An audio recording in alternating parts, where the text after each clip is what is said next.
Good morning students. मैं आज आपको 2.3 का थर्ड क्वेश्चन करवाने जा रही हूँ। इसमें हमें बहुपद दे रखा है। इस बहुपद के शून्यक निकालने हैं।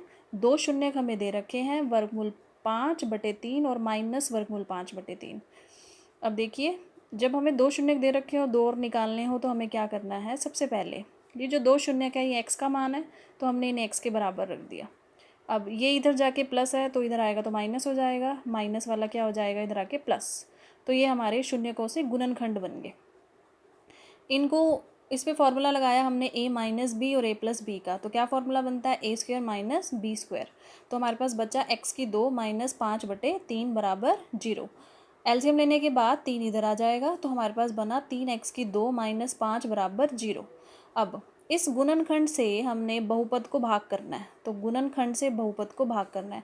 अब आपको दो क्वेश्चंस में भाग बहुत अच्छे से सिखाई गई है, ठीक है। इस क्वेश्चन में भी मैं दोबारा कर रही हूँ। इसमें क्या करना है आपको, यहाँ पे x की घात है 2, हमें क्या चाहिए 4, तो 2 की कमी है, तो 2x की घात 2 ले ली। साथ में 3 चाहिए हमें, 3 यहाँ भी दे रखा है, 3 यहाँ भी दे रखा है, ठीक है। तो यहाँ पे 3 लेने की ज़रूरत नहीं है। क्यों? क्योंकि अगर यहाँ 3 ले लेते हो तो वो गुना करोगे जब 3 3 9 हो जाएगा। हमें 3 चाहिए, तो 3 लेने की आवश्यकता नहीं है आपको।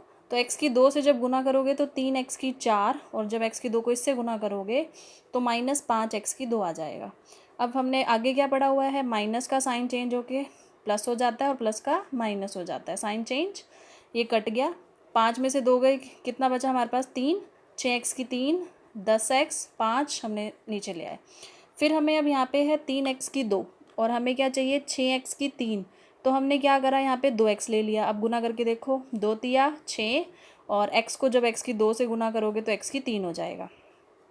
उसके बाद हमारे पास 2x को जब 5 से करोगे तो माइनस 10x हो जाएगा। फिर साइन चेंज करो, माइनस का प्लस, प्लस का माइनस, ये कट गया और ये भी कट गया। क्या बचा, 3x की 2 माइनस 5, और ये भी यही है ना, देखो 3x की 2 माइनस 5। तो यहाँ पे सिर्फ क्या लेना है आपको, एक को इससे गुना करोगे, यही का यही आ जाएगा। फिर साइन चेंज करा, काटा, शेषफल आ गया 0।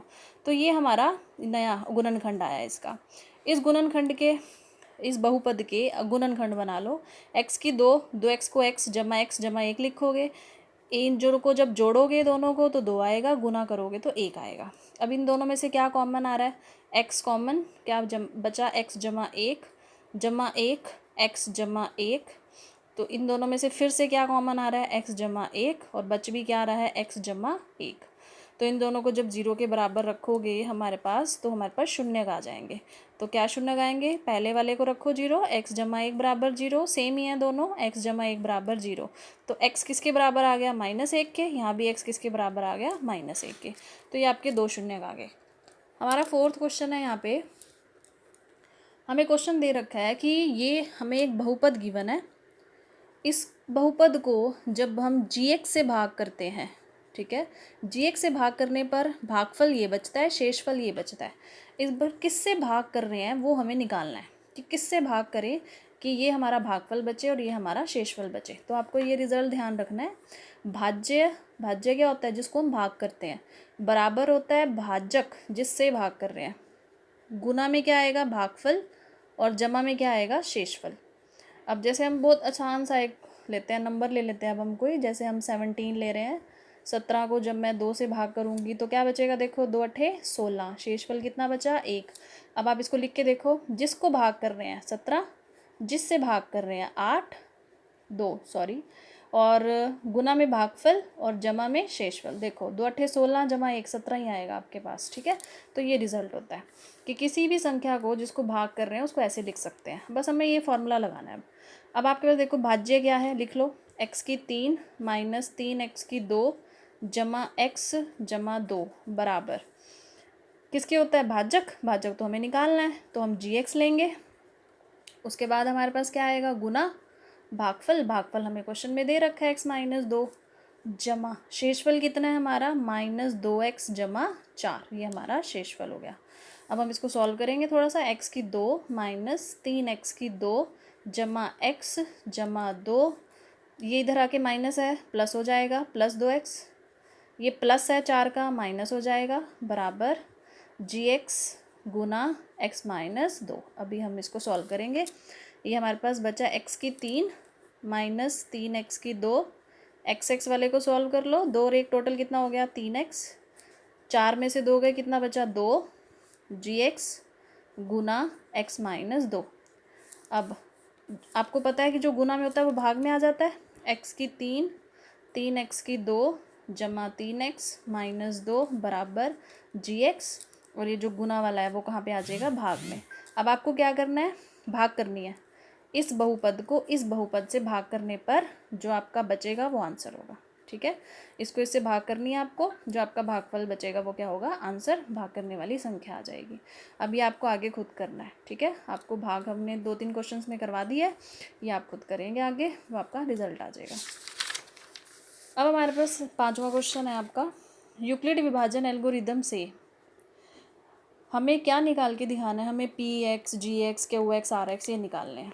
कि देखो ये वही रिजल्ट है जो भी 4th क्वेश्चन में पढ़ा है हमने, भाज्य जिसको भाग करते हैं, जिससे भाग करते हैं, भागफल जमा शेषफल। ठीक है, अब हमें ना पहले पार्ट में दिया है कि ऐसा px लो कि जिसकी घात और qx की घात सेम हो।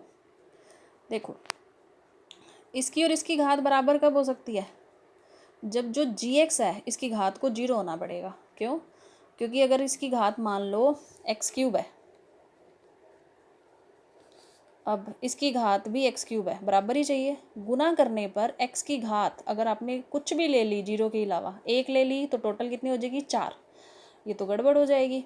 ठीक है, तो उसने क्योंकि बोला है कि px और qx की घात जो है वो सेम होनी चाहिए, इसके लिए gx की घात को क्या होना पड़ेगा 0 होना पड़ेगा, क्योंकि फिर left hand side right side के इक्वल नहीं बनेगी। ठीक है, तो ये इसके बराबर कभी भी नहीं आ सकता, तो इसलिए हमें कैसा लेना है, यहाँ पे हमने वही लिखा है कि भाज्य और भागफल की घात समान तभी हो सकती है जब भाजक की घात क्या हो जाए 0।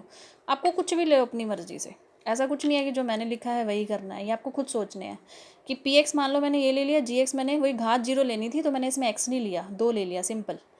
अब px को थोड़ा सा सॉल्व कर लो, ये फॉर्म बनानी है आपको, ताकि आपको पता लग जाए कि qx और gx rx सब क्या क्या है अलग अलग, क्योंकि मैंने सिर्फ किसको माना है px और gx को माना है।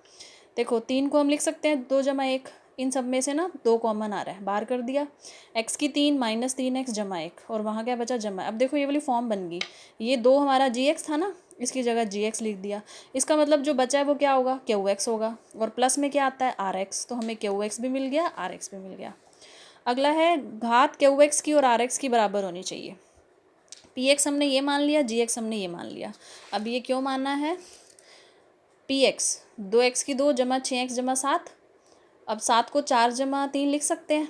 ये मैं क्यों लिख रही हूँ, देखो मुझे ये बनाना है, x की 2 जमा 3x जमा 2, अब 2 कॉमन निकालूंगी, x की 2 बचेगा, 3x बचेगा, जमा में 2 बचना चाहिए ना, तो इसलिए मेरे को 4 लिखना पड़ा। अब पहली 3 संख्याओं में से देखो 2 कॉमन, x की 2 जमा 3x जमा 2 जमा 3 अलग, ये क्या आ गया हमारे पास qx, ये हमने किसको माना था gx, ये हमारा क्या है rx। ऐसे ही लास्ट वाला क्वेश्चन है, बहुत आसान है, घात rx किसके बराबर होनी चाहिए 0। यह तब होता है जब px gx से पूर्णतः क्या हो जाए विभाजित। ठीक है, मतलब शेषफल 0 कब होता है, जब संख्या पूरी पूरी भाग हो, जैसे 15 को 3 से भाग करोगे शेषफल 0 आएगा। ठीक है, ऐसे मानना है। तो px मैंने मान लिया x की 2 माइनस 1, gx मैंने मान लिया x जमा 1, px हो गया x की 2, फिर वो इसके गुणनखंड बना दिया, अलग अलग कर दिया, जमा में 0, 0 लिखने से कोई फ़र्क नहीं पड़ता। ये क्या है हमारा gx, तो फिर ये क्या है, इसका मतलब qx, और ये 0 क्या है हमारा rx, तो हमें यहाँ से क्या मिल गया qx मिल गया। ठीक है, थैंक यू।